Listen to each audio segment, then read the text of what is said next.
tengah-tengah. Nah, itu namanya khoisum. Kalau udah melewati itu bagaimana? Udah tembus pula ke mulut bahkan ke kerongkongan. Nah, batal. Oke. Berikutnya merokok. Nah, merokok. Tapi ini ada pembahasan tentang merokok kalau dalam puasa nih. Berdasarkan kesepakatan para ulama. Nah, bisa kita buka di dalam kitab.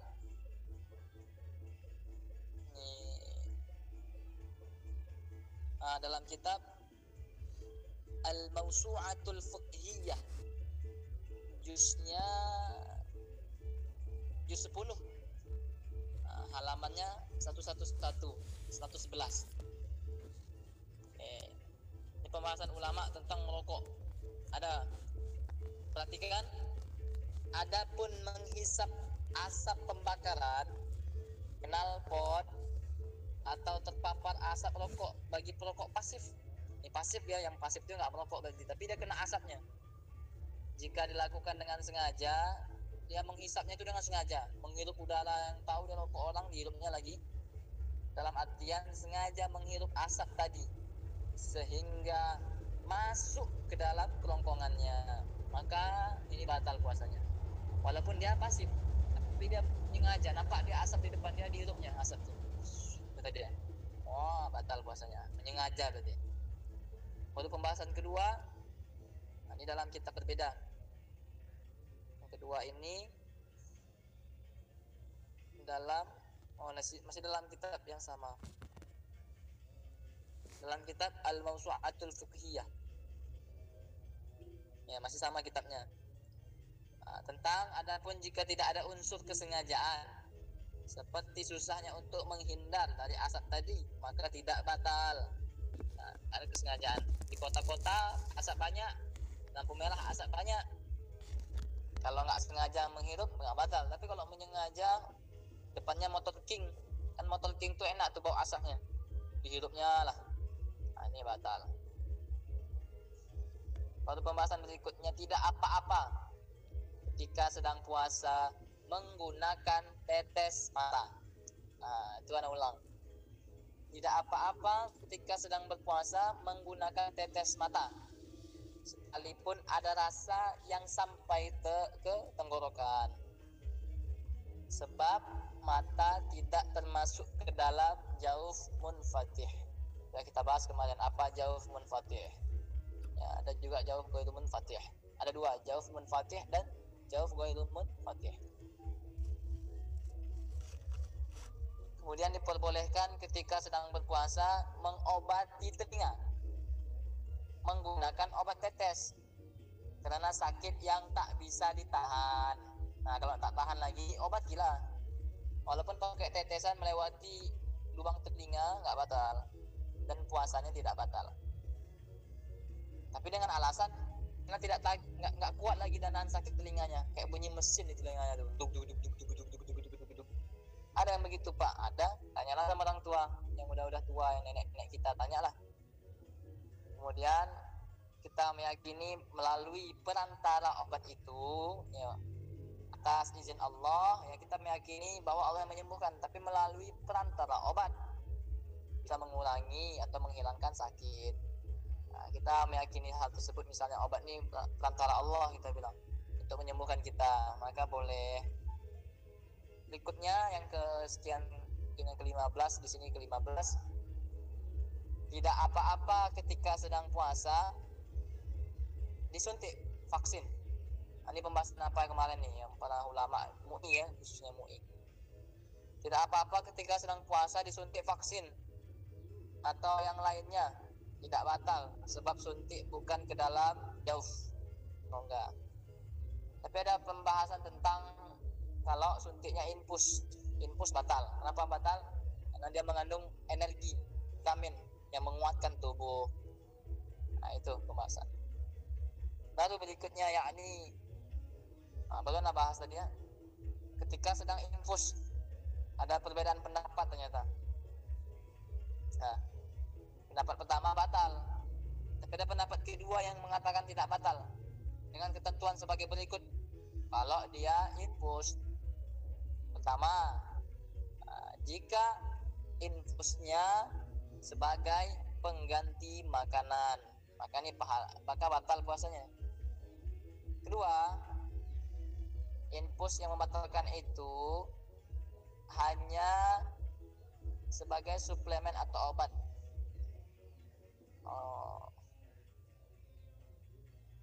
Ini beda. Hanya sebagai suplemen dan obat, dan disuntikkan bukan pada urat besar atau urat nadi, maka tidak batal. Puasanya tidak batal.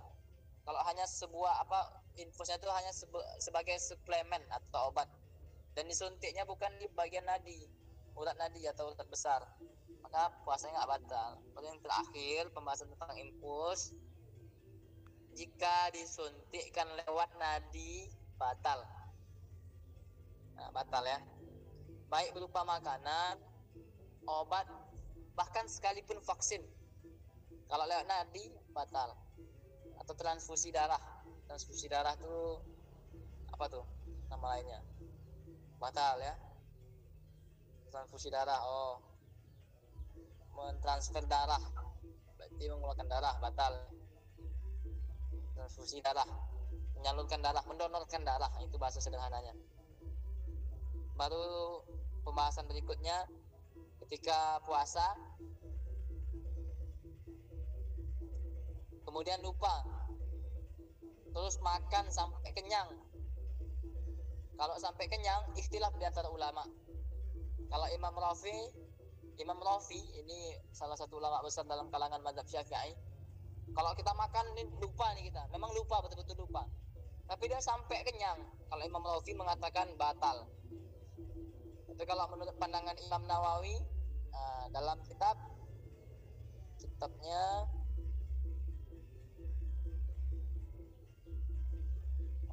ini dikutip dalam kitab Kifayatul Akhyar ya.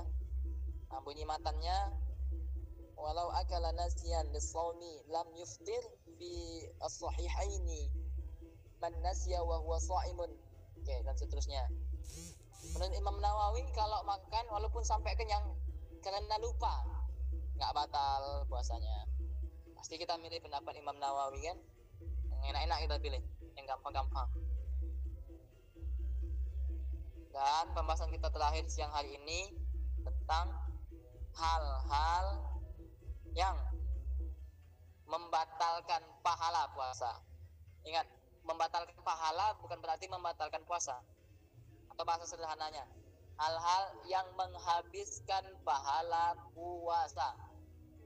Oke. Sini al-musannif yanbaghi lis-sha'im ayad'usumu 'anil qalibati. Oke, itu matanya. Ya, baca langsung aja lah, nggak usah baca matanya ya. Yang pertama, ghibah. Ada tahu lah kita, ghibah, apapun jenis ghibah. Kedua, namimah, adu domba. Yang termasuk kita kalau ghibah tadi itu nonton gosip, follow akun Instagram seperti apalah ya, akun gosip lah kalian follow. Ini membicarakan aib orang, walaupun itu fakta, walaupun itu benar, tapi dipublikasikan, maka unfollow akun-akun ghibah, akun-akun gosip. Anda tak tahu masalah akun gosip itu apa aja, lupa nah. Namimah, adu domba, jangan sampai adu domba orang ya. Kemudian kadzab ini dusta, berbohong, jangan suka bohong, habis pahala puasa kita.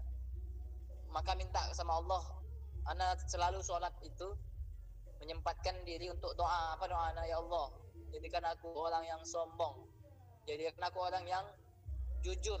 Orang yang sombong ini bukan sombong dalam artian apa ya, maksudnya apa sombong itu? Ana menerjemahkan bahasa sombong itu bukan sombong kita punya ini enggak, tapi ana sombong di hadapan siapa? Ana berusaha sombong kepada diri ana sendiri, bukan kepada orang, bukan kepada Allah Subhanahu wa taala. Apa sombong? Pada diri sini itu gimana maksudnya, Pak? Biar anak tuh percaya diri pertama, dan anak ini semakin kuat. Maksudnya anak menghadapi diri anak. Kau ini harus pintar, jangan kau bodoh. Anak begitu sombong kepada diri gitu, bukan kepada orang. Kau ini harus rajin baca, masa kau mau jadi orang bodoh? Wahai pemalas, bodoh. Ya kan gitu kan. Kau ini pintar gitu kan. Sombongnya kepada diri sendiri, bukan kepada orang lain. Adapun di hadapan orang, apalagi di hadapan Allah, mesti kita membuat diri kita ini nol. Jangan ada apa-apanya kita nih. Mau dicaci maki ya silahkan, karena kita menganggap diri kita nol. Baru yang berikutnya tadi dah 3, ghibah, namimah, berbohong. Yang berikutnya sumpah palsu, dusta atas nama Allah. Kemudian yang disumpahkannya itu nggak benar, habis total pahala puasanya. Baru yang berikutnya memandang yang haram. Perhatikan kalau dalam fikih Syafi'i, Anda bacakan ya. Kalian buka kitab nanti, nama kitabnya Kitab Al-Majmu' karya Imam Nawawi. Yang kelima ini Anda bacakan. Melihat sesuatu yang bisa membangkitkan syahwat walaupun halal. Seperti melihat tubuh istrinya dengan syahwat. Ulang nih. Dalam kitab Majmu' Imam Nawawi, melihat sesuatu yang bisa membangkitkan syahwat, nonton video kotor di siang hari, masuk malam, aurat yang membangkitkan syahwat, ya khususnya pada siang hari lah ini. Walaupun istri halalnya, bangkit syahwatnya, itu membatalkan pahala. Ingat, pahala bukan membatalkan puasa, menghabiskan pahala puasanya walaupun istrinya. Dalam fikih Syafi'i begitu. Maka Nabi beda.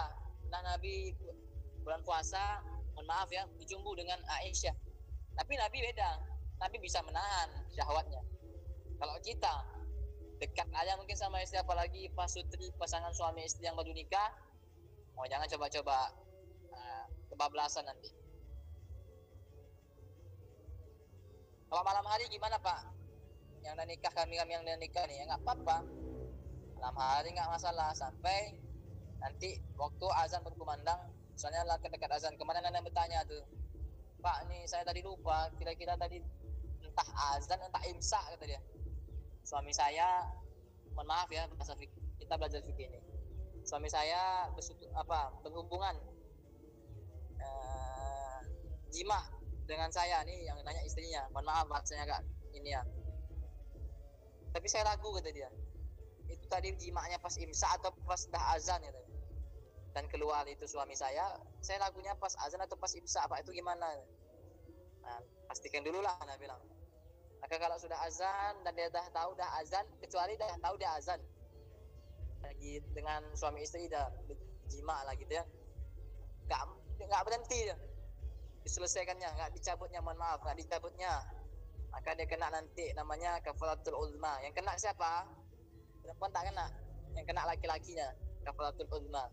Puasa 2 bulan betul-betul, 60 hari betul-betul, atau memberi makan 60 orang fakir miskin.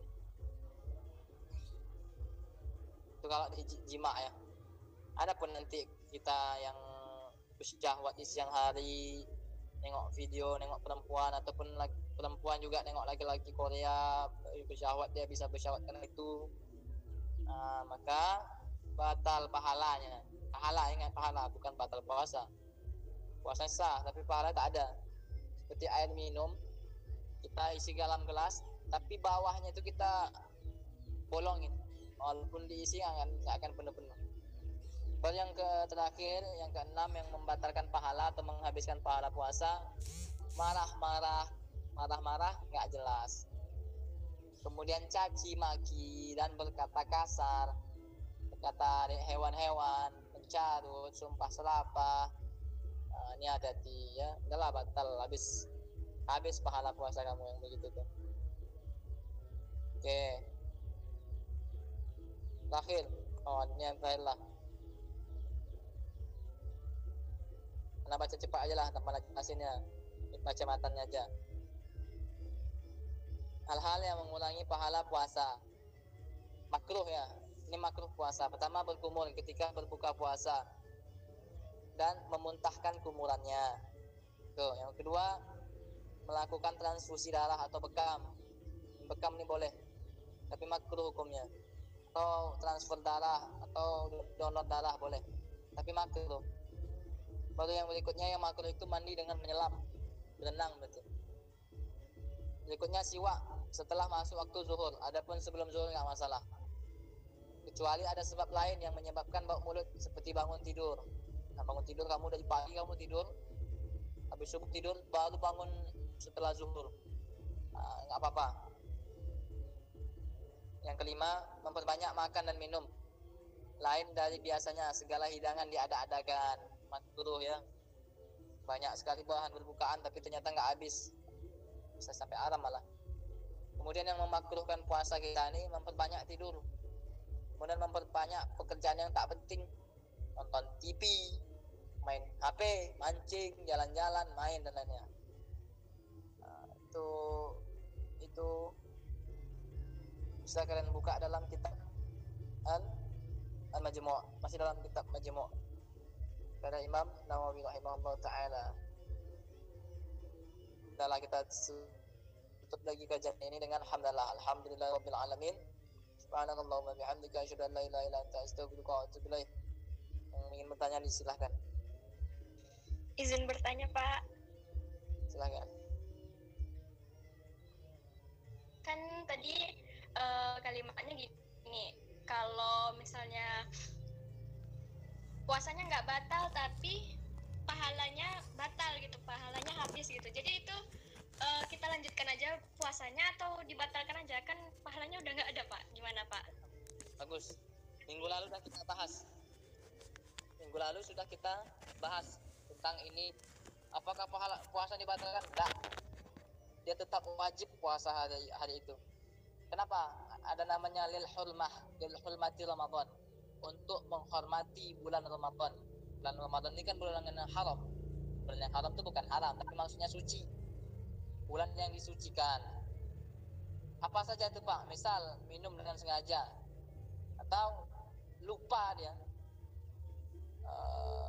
sahur misalnya, sahur dia kira, tapi sahurnya habis subuh.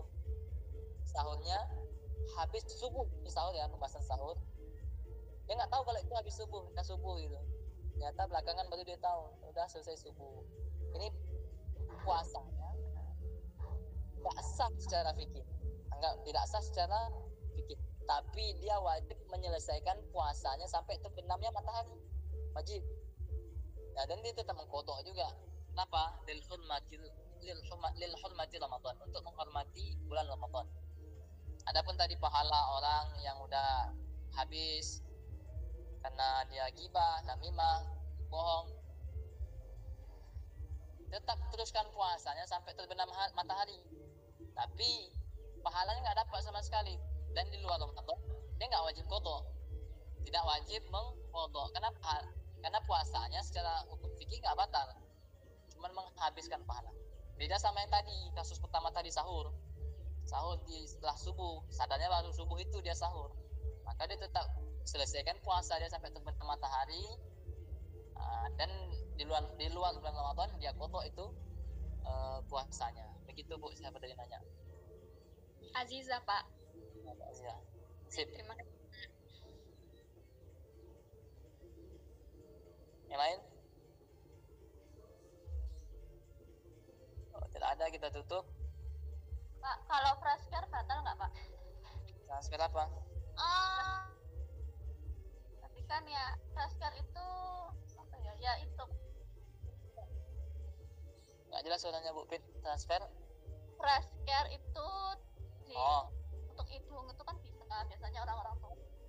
Ada kita bahas tadi tentang itu. Fresh care, termasuk fresh care nggak masalah. Kita buka lagi matanya tadi, mana dia?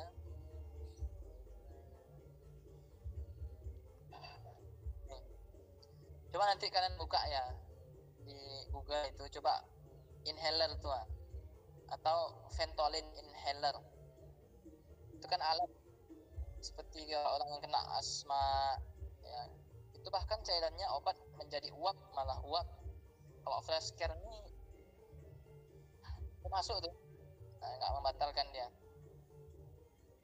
bahkan minyak angin, apa biasa kita pakai minyak angin iklan TV itu ya, tak batal walaupun dimasukkannya ke dalam hidungnya, tidak batal. Begitu Bu Pit. Itu dalam kitab, buka kitabnya Bughyatul Mustarsyidin atau Baghyatul, karena ini Bughyatul Mustarsyidin halaman 231. Terbitannya nggak disebutkan di sini terbitan mana.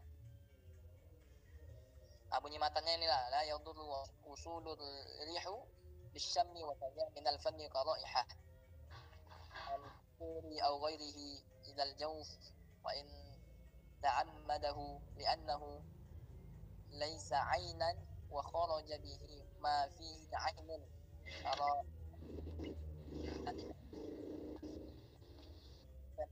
tanbaka. Agak payah bacanya, kecil tulisannya, tadi besar kan tetap kecil dan jauh kali jaraknya. Nah begitu Bu Pit. Ya Pak.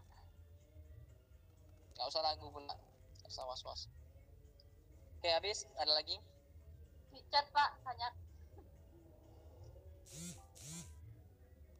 Dibacakan atau baca sendiri Pak? Bacakan aja Bu. Ya. Kok infus? Assalamualaikum.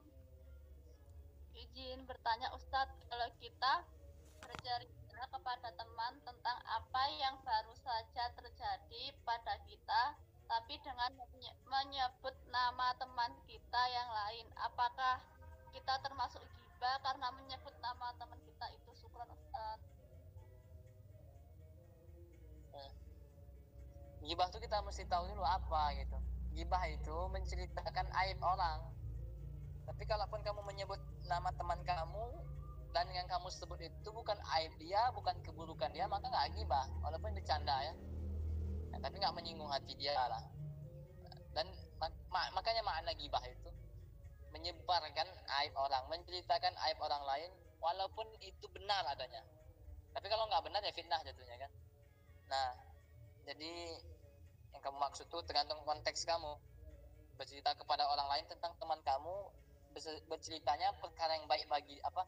Perkara yang baik di diri dia atau perkara buruk. Nah, kamu tengok sendiri. Kalau perkara buruk maka habislah pahala kita itu. Lanjut.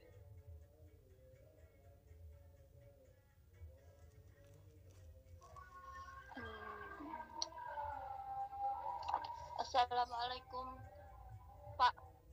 Ghibah itu kan tidak boleh Pak, tapi kalau misalkan kita tahu orang itu penipu dan banyak bohong, lalu kita kasih tahu ke teman karena takut ketipu dan dibohongi, apakah dibolehkan Pak?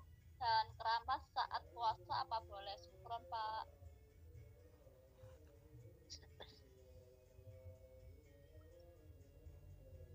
Ghibah yang diperbolehkan ketika ada seseorang di satu lingkungan atau satu kampung. Ini satu orang ini terkenal maling, terkenal dia penjahat. Nah, maka ketika kita main-main ke kampung orang, misalnya gitu, main kita ke kampung sebelah, lewat nih orang yang kita tahu, dan kampung sebelah ini nggak tahu tuh orang jahat gitu. Maka di kala itu kita boleh memberitahu kepada orang-orang sekitar untuk berhati-hati dengan orang ini. Nah, gitu. Karena menyelamatkan kemaslahatan umat yang lebih banyak. Maka nggak apa-apa gibah begitu. Itu nggak membatalkan daripada pahala, tidak menghabiskan pahala puasa. Begitu. Keramas di bulan Ramadan. Kalau keramasnya masih waktu fajar, khair boleh. Habis subuh, khair boleh. Habis sebelum zuhur, khair boleh. Tapi kalau sudah ba'da zuhur, kemudian lama pula di kamar mandi, ya makruh. Tapi berbeda nanti dengan menyelam, misalnya berenang dia dengan keramasnya apa namanya di kolam renang. Kalau di kolam renang dalam waktu lama ini makruh, bahkan sebagian besar pendapat ulama yang kita bacakan minggu lalu bisa jadi batal puasanya, bisa keminum airnya, ya, masuk ke hidung airnya, maka itu tak. Begitu. Siap Pak. Pertanyaan selanjutnya, Assalamualaikum Ustadz, izin bertanya. Apakah ketika berwudu hendak sholat zuhur kita boleh dianjurkan untuk berkumur? Syukron Ustadz. Bolehkah?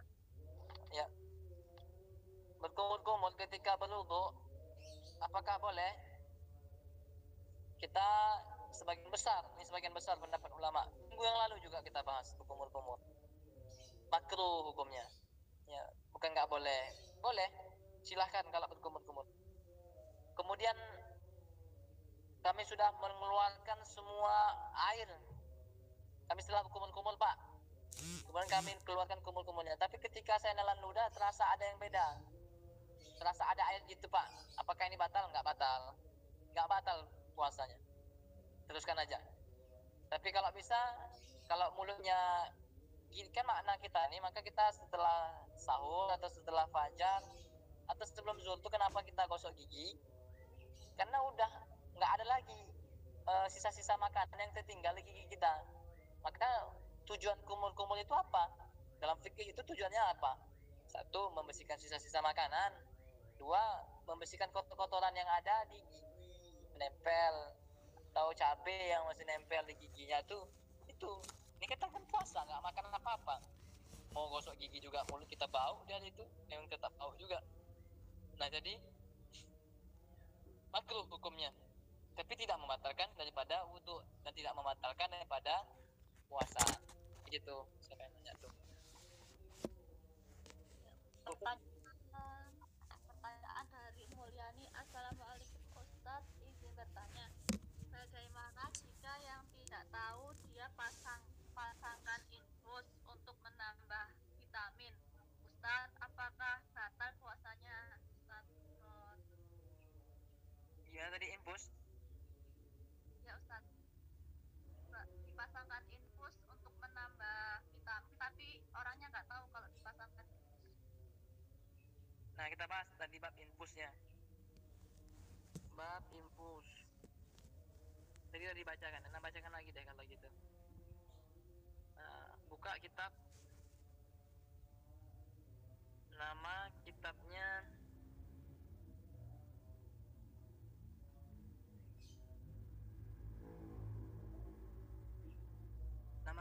Asya Qalyubi, juz 2 halaman 56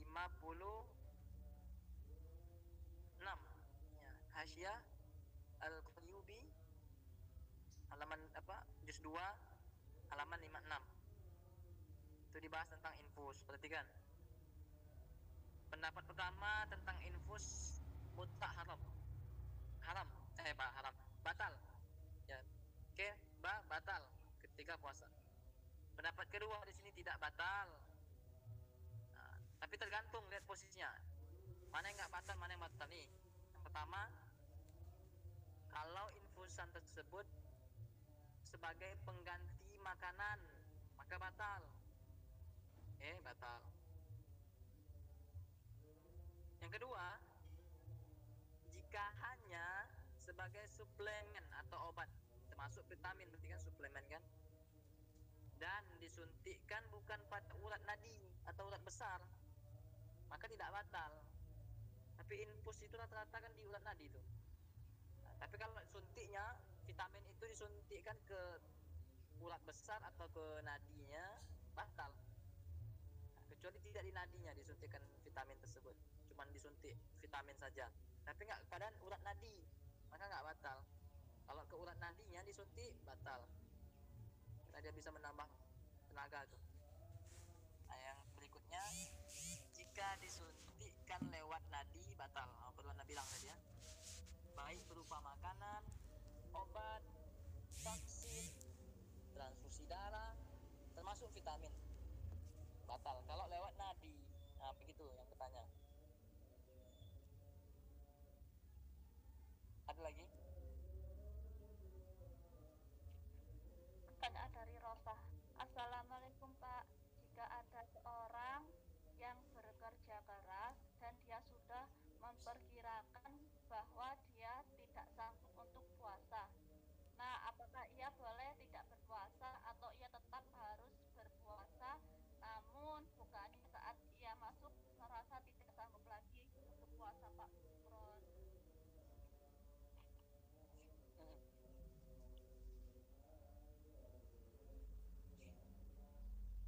Mencari nafkah hukumnya wajib. Thalabul halal wajibun ala kulli muslim, ya. Wajib hukumnya. Puasa Ramadan wajib juga, fardu ain, ya. Tapi posisinya di sini dia mencari nafkah. Kemudian lelah luar biasa, dia berusaha, udah ada keinginan dia puasa. Nih, lihat niat dia. Keinginan dia berpuasa sudah ada. Pertama, kemudian dia merasa akan sanggup untuk melaksanakannya walaupun kerja dia berat, tukang bangunan, gojek, sapam, orang kerja lapangan, itu kan berat minta ampun, panasnya luar biasa. Dia udah niat puasa, aku niat puasa nih. Ternyata pas dia kerjakan nggak sanggup. Maka orang-orang seperti ini, kalaupun dia batalkan puasanya tidak masalah, dia tidak berdosa. Tapi dia tetap mengqadha daripada puasanya nanti di luar Ramadan. Tapi adapun kita yang santai, nggak tanpa uzur, nggak ada uzur syar'i yang membatalkan kita membatalkan puasa, kemudian kita nggak mau berpuasa, kita sudah kena syarat berpuasa, dah baligh, dah Islam baligh, ya. Kemudian bisa berpikir dengan akal sehat, maka ini orang-orang kalau nggak puasa dapat dosa, dan kemudian dia qadha puasanya di luar Ramadan. Dosanya besar itu, nggak main-main orang-orang yang membatalkan puasa dengan tanpa syarat, tanpa ada uzur yang syar'i atau rukhsah. Begitulah. Assalamualaikum Ustaz. Ketika kita membuat minuman pakai minuman serbuk kan Pak, selalu anginnya tuh tercampur dengan serbuk-serbuk minuman tadi sehingga terhirup di hidung, lalu terasa di tenggorokan. Apakah batal Pak? Syukron. Segala sebab hal yang sifatnya natural, yang sifatnya alami, nggak membatalkan puasa. Angin, apakah kita bisa buat angin? Nggak bisa kita buat angin. Dan kita melakukan tindakan buat minuman pakai serbuk itu tadi, ya kita nggak tahu ini akan terjadi atau tidaknya. Memang kita pengen buat, kemudian datang angin. Maka hal-hal yang natural, yang sifatnya alami begini nggak batal. Sama misal kalau kita nih jerawat, lagi sholat pecah jerawat kita, tanah kan najis, darah kan najis. Maka kalau dia memang sakitnya begitu dan tanpa disentuh itu jerawatnya, memang keluar sendiri nanahnya, natural dia, alami, dia nggak batal sholatnya. Tapi jangan sampai nempel di tempat sholat, jangan berpindah tanahnya, cukup di tempat di apa dia aja, apa namanya, di wajah dia, cukup di situ biarkan saja. Begini juga dengan pertanyaan yang barusan, angin lagi buat minuman pakai serbuk, kemudian terhirup itu serbuknya terasa di kerongkongan, nggak batal puasanya, teruskan puasanya. Habis. Assalamualaikum. Cek udah dulu lah Bu, nah istirahat sebentar lah. Oke, tanya teman-teman next. Ya Pak. Saya mohon maaf ya segala kesalahan, terima kasih atas perhatiannya. Yang bertanya kita masih agak-agak 5